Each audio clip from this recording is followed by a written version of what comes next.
Now that I'm home from the Miami Book Fair and I've had a little time to think, let me tell you why Jimmy Cliff's music was so important to me. This morning, I woke up with a jingle in my head, one of those from my childhood in Jamaica.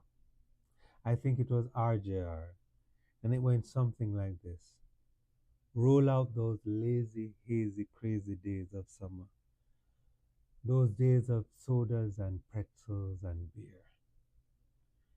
Do you see how early the media had planted the idea of a perfect summer in my head?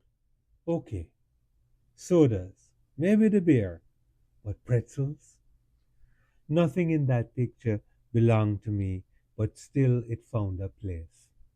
And then years later, I would find myself wondering why my idea of summer looked like something I had never lived.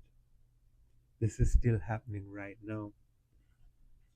That is how the system plants doubt early, not through direct confrontation, but through what it repeats, what it sings into your morning before you even know how to question it.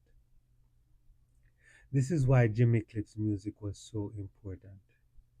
I loved his version of "I Can See Clearly Now, the Rain Has Gone.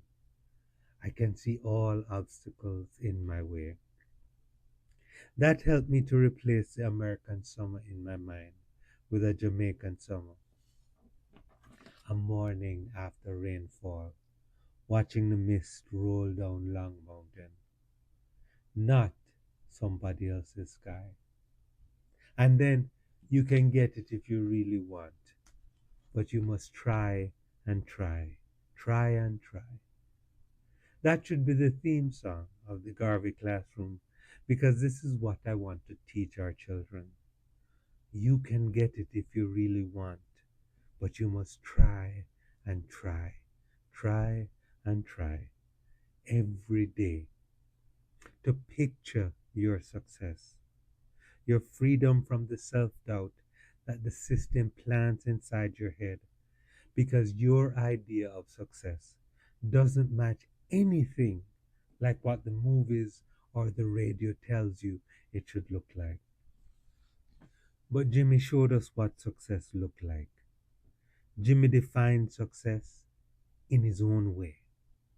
Sure, he became wealthy from pursuing his dream, but he was already successful before the money started coming in because Jimmy was doing what he loved.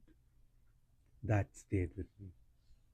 And I won't even get into how many rivers to cross helped me through the times when I became depressed, asking myself if I'd made the right choice becoming a writer instead of a lawyer or any of those so called secure paths my mother and my father wanted for me.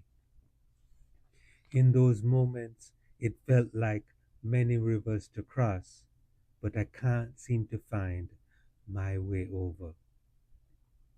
That line stayed with me because it named the feeling exactly.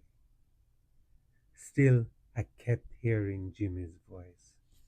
I would remember the clarity, and real success became that moment of alignment between what I loved and what I do. So thank you, Jimmy.